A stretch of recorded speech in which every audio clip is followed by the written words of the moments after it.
À la une de ce journal clôture sur l'ensemble des wilayas des journées de concertation autour de la réforme du système éducatif national.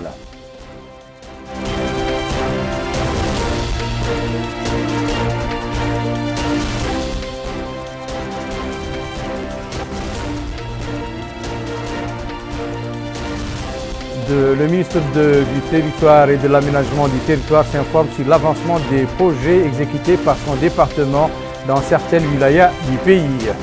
Poursuite de l'opération de dénombrement des familles pauvres.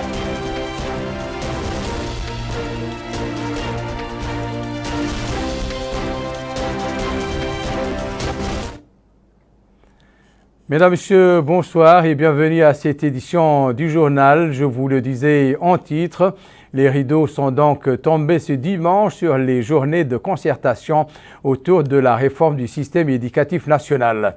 Ces assises qui ont eu lieu au niveau de l'ensemble des wilayas du pays ont été clôturées ici à Nouakchott par le ministre de l'Éducation nationale et de la réforme du système éducatif à partir de la Mourata del Mina, wilaya de Nouakchott Sud. Plus de détails avec Melika Narli. Les rideaux sont tombés sur les journées de concertation régionale sur la réforme du système éducatif, au cours desquelles ont eu lieu des débats fructueux et féconds qui devraient permettre de produire un rapport général garant d'un consensus national afin de mettre en place une école républicaine soucieuse de notre identité et de notre culture plurielle. Le ministre de l'Éducation nationale et de la réforme du système éducatif, M. Mohamed Melanin Ouleyi, a indiqué que ces 4 jours ont été l'occasion idoine de débattre des problématiques de l'éducation dans notre pays afin d'en ressortir avec des recommandations pertinentes portant sur les grandes lignes qui doivent conforter l'orientation politique du secteur. Ainsi faisant, dit-il, nous pourrons mettre en place un enseignement de qualité dont bénéficieront nos enfants et les générations futures. Une école respectueuse de notre identité et de notre culture plurielle, loin de tout clivage. Une école qui réalise notre unité et notre ambition pour le progrès et la prospérité de notre pays, au plan culturel, social et économique. Il a déclaré que les rapports recueillis auprès de toutes les wilayas seront pris en compte dans le rapport national. Au niveau de la wilaya de Nouakchott Sud, si les points de vue pouvaient diverger, sur le fond, ils se rejoignaient, mus par un esprit de patriotisme et la volonté de réformer le secteur. À son tour, le directeur de l'école normale des instituteurs de Nouakchott, M. Mohamed Lamine Oulban, a mis en exergue le rôle des encadreurs techniques et loué le niveau de participation des différentes parties prenantes pour le niveau de maturité et de responsabilité dont ils ont fait preuve tout au long de ces journées de consultation, même si parfois leurs points de vue pouvaient diverger. Le directeur régional de l'Éducation nationale et de la réforme du système éducatif au niveau de la wilaya de Nouakchott Sud, M. Batna Oulerwa, a félicité les participants pour leur intervention qui ont contribué à enrichir ces concertations, qui ont, dit-il, été marquées par une bonne organisation et des débats fructueux qui ont englobé toutes les thématiques. Avec ces concertations régionales sur la réforme du secteur de l'éducation nationale, le département a ainsi franchi d'importantes étapes qui font suite à un ensemble de mesures incitatives entreprises par le ministère de l'Éducation nationale. Au niveau des capitales de l'Assaba et du Haut-de-Charqi, les concertations autour du système éducatif national ont été sanctionnées par une série de recommandations formulées par les participants après 4 jours de débat qui auront permis de dresser une liste des principaux problèmes et les moyens de les résoudre. Le point avec Bokar Bailaba. Les rideaux sont tombés sur les travaux des ateliers régionaux sur la réforme du système éducatif. Au Haut-Charqi, les participants ont rendu leur copie et les autorités administratives étaient là pour assurer que les recommandations issues de ces travaux seront prises en considération. D'ailleurs, le wali de Haut-Charqi, Cheikh Abdallah Oulewa, a souligné l'importance du système éducatif, d'autant plus que le président de la République accorde un grand intérêt à l'éducation qui constitue la base de tout développement durable. Il a aussi loué la qualité et la vision constructive qui ont marqué ces ateliers. Et il a émis l'espoir que ces ateliers permettront de lancer une école républicaine qui réponde aux aspirations et soit conforme à la vision du président de la République, M. Mohamed Ould-Cheikh Al-Ghazouani. Mohamed Ould est le conseiller du ministre de l'Éducation nationale et de la réforme du système éducatif. Il a lui aussi salué l'atmosphère de discipline et de responsabilité qui a permis de formuler des recommandations pour la relance du système éducatif. D'autres autorités ont également souligné la nécessité de réformer ce système à travers des approches adéquates. Les participants ont émis des recommandations comme la révision de la carte scolaire, le regroupement des écoles rurales, l'amélioration des conditions matérielles et morales des enseignants et encadreurs, le renforcement des infrastructures, l'adoption de l'enseignement scientifique et technologique à partir de l'école primaire et la généralisation de l'expérience des écoles d'excellence à la lumière de la création de l'école républicaine, entre autres. En Assaba, là aussi, c'est la clôture des ateliers sur la réforme du système éducatif. Et à cette occasion, le wali de l'Assaba, Mohamed Ahmed Mauloud, a salué les idées constructives exprimées par les participants à travers des avis et recommandations. Il a souligné que ces recommandations constitueront une base solide pour réformer notre système éducatif et améliorer ses performances, ce qui est conforme aux orientations du président de la République, M. Mohamed Cheikh Ghazouani, dans ce domaine. D'autres intervenants se sont relayés pour souligner la pertinence des approches suggérées pour aboutir à des résultats probants à la prochaine phase des journées de réflexion sur la réforme du système éducatif. Pour rappel, ces ateliers régionaux visaient à proposer des recommandations pour réformer le système éducatif afin de parvenir à une école républicaine qui garantit un enseignement de qualité et répondant aux aspirations du pays. Direction à présent la ville de Rosso qui a vécu également 4 jours durant au rythme des concertations sur la réforme du système éducatif. Les acteurs régionaux concernés par la problématique de l'éducation ont aussi avancé des propositions visant à relever le niveau de rendement du système éducatif national. Melika Narli nous présente les conclusions de rencontres de Rosso. Différentes problématiques ont été débattues au cours de ces journées de concertation régionale sur la réforme du système éducatif à Rosso. Il a été question du rôle central de l'enseignant qui doit être doté des outils et des compétences nécessaires à la réussite de sa mission. Tout comme a été abordé l'importance de la langue arabe, l'enseignement public et privé et bien d'autres sujets. À ces journées organisées à Rosso ont participé toutes les parties prenantes à l'éducation nationale. Le wali du Trarza, M. Moulay Ibrahim ou Moulay Ibrahim, indique que ces journées de concertation ont permis de réunir tous ceux qui, de près ou de loin, sont concernés par la réforme du système éducatif. Professeurs, syndicats, retraités du secteur, élus, représentants de la société civile et experts dans le domaine. Ces journées de concertation visent à remédier aux insuffisances et lacunes afin de pouvoir réaliser une réforme du système éducatif visant à mettre en place l'école républicaine. M. Cheikhoul Ahmedou, président de la mission du ministère de l'Éducation nationale, souligne qu'au cours de ces ateliers ont été débattues différentes thématiques, notamment celle des ressources humaines, des moyens pédagogiques et didactiques et la fonction de l'enseignant. Il a été question également de stratégie. Toutes ces questions, abordées par le ministère de l'Éducation nationale, s'inscrivent dans le cadre du programme du président de la République. Quant à M. Mohamed Lutfail, directeur régional pour la wilaya du Trarza auprès du ministère, ces journées de concertation ont permis de se rendre compte du haut niveau des responsables de ces concertations. Cela a permis également de mettre en avant la participation réussie de la wilaya du Trarza. L'enseignant représente un pilier central de l'éducation, d'où l'importance à ce qu'il soit doté des outils et des compétences nécessaires à la réussite de sa mission. Ce participant déclare que ces journées de concertation se sont soldées par un succès certain, étant donné le niveau des débats et des recommandations qui s'en sont suivies. Au niveau de l'ADRA, les journées de concertation autour de la réforme du système éducatif que la Maison des jeunes d'Attar a abrité ont permis de passer au peigne fin les principaux obstacles qui se dressent devant le secteur, assortis de recommandations susceptibles de les aplanir. Nous clôturons ce tour d'horizon consacré à ces journées de concertation par le Thierry Zemmour dont les acteurs pédagogiques et les forces vives ont convergé à Zouérat pour faire le diagnostic du système éducatif et proposer les remèdes appropriés. Nous retrouvons Mohamed El Bakar.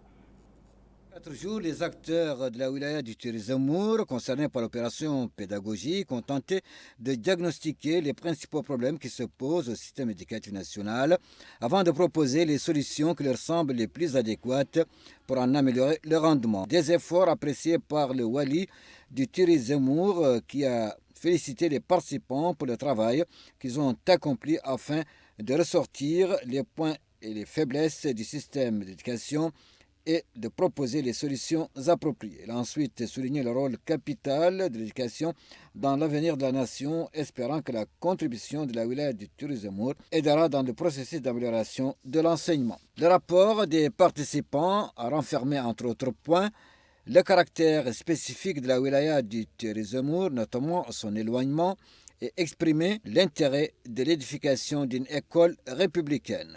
Ce participant affirme dans ce cadre que la tenue scolaire doit être uniforme afin de mettre fin aux écarts sociaux. Cet autre participant indique qu'il a été recommandé l'amélioration des conditions de l'enseignant et le renforcement des structures pédagogiques. Enfin, l'importance des jardins d'enfants a été également posée comme première condition d'accès à l'école. L'actualité marquée par ailleurs ce dimanche par la visite d'information du ministre de l'Habitat, de l'Urbanisme et de l'Aménagement du territoire au niveau de certaines villes du pays, dont Kaïdi, pour s'enquérir de l'avancement des projets exécutés par son département. Bokar Bailaba. L'arrondissement administratif de Tachot au Guidimaha a constitué la première étape de cette série de visites d'information. Sur place, le ministre de l'Habitat, de l'Urbanisme et de l'Aménagement du territoire, Sid Ahmed Mohamed, a été édifié sur l'état d'avancement de cet établissement fondamental. Ensuite, le ministre a mis le cap sur la localité de Sabouallah au Gorgol. Là aussi, il a pris connaissance des réalisations en cours d'exécution, notamment la construction d'une école primaire. À Maraha, en Nassaba, Sid Ahmed Mohamed a été édifié sur le niveau d'avancement de plusieurs chantiers. Un collège, un centre de santé, un bâtiment pour le marché local, une mosquée, entre autres. Durant toutes ces étapes, les habitants ont fait part de leurs doléances.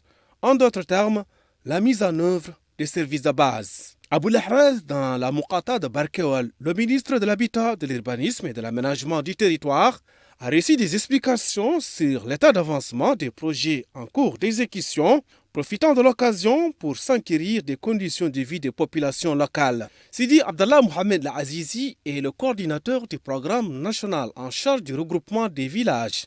Affirme que les projets en cours d'exécution sont de nature à faire sortir ces localités du désenclavement et booster les activités locales. Et cela passe par la mise en œuvre des services de base comme l'eau, l'électricité, la santé, entre autres.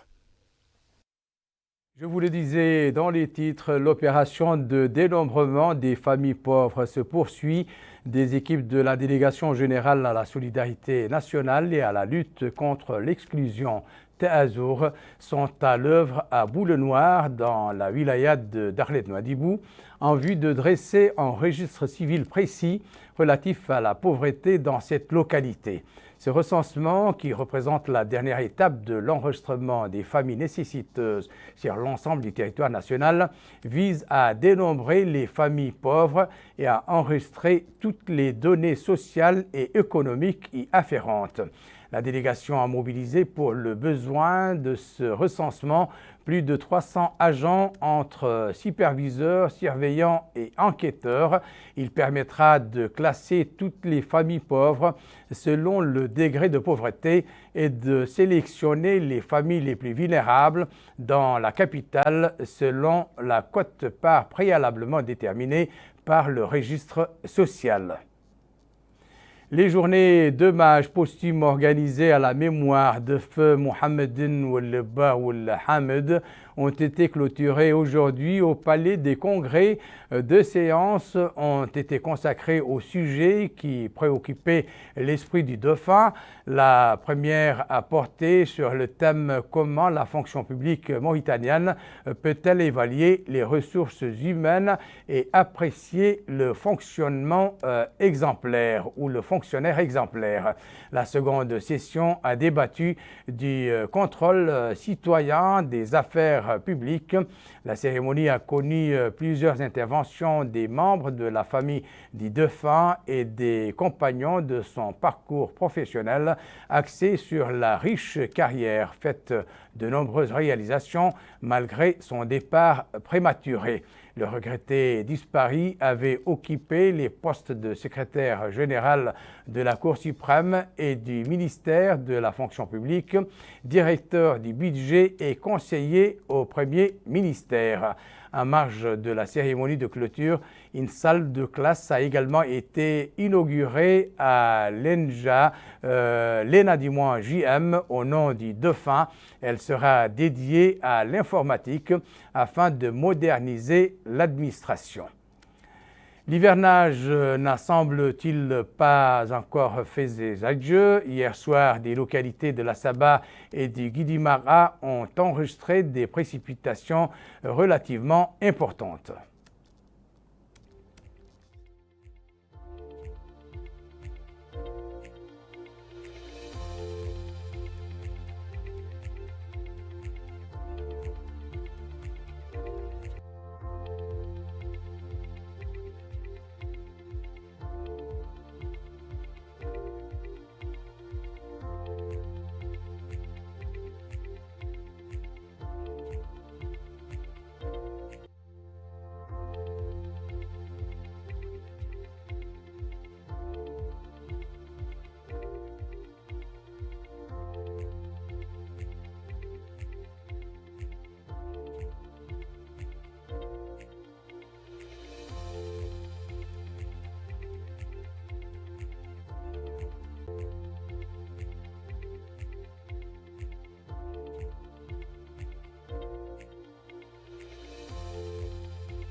L'actualité relative au Covid-19 marquée ces dernières 24 heures selon le ministère de la Santé par 45 contaminations, 18 guérisons et 0 décès.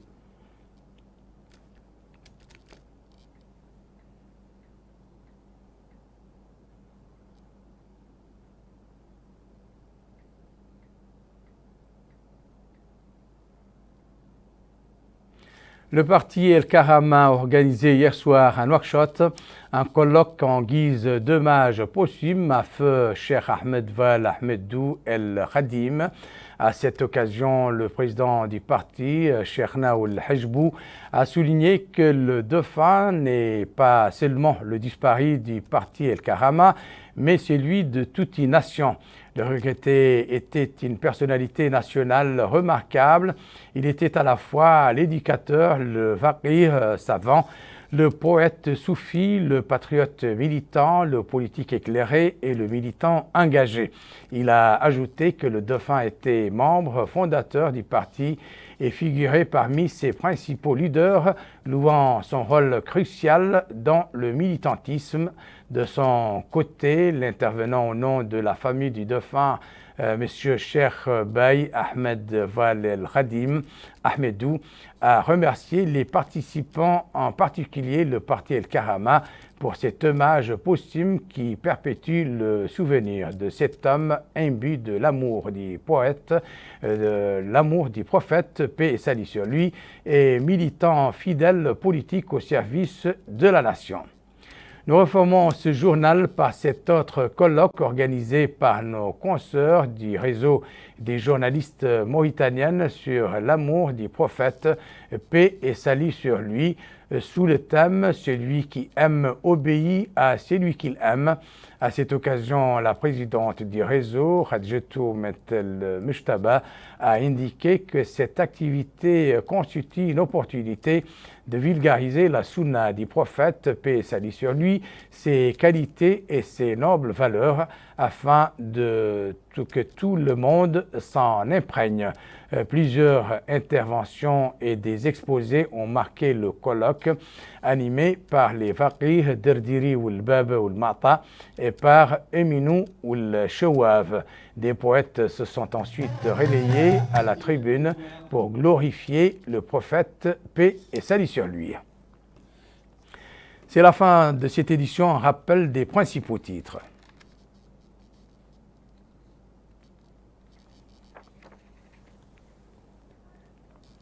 Clôture donc sur l'ensemble des wilayas des journées de concertation autour de la réforme du système éducatif.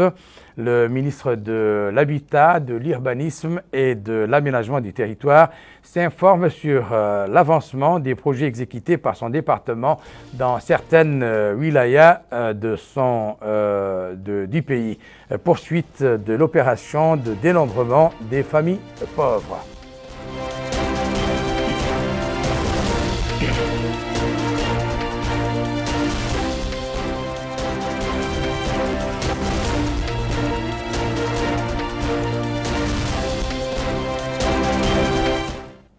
C'est la fin de cette édition. Merci pour votre attention. Excellent moment avec le reste des programmes d'El Mauritania. Au revoir.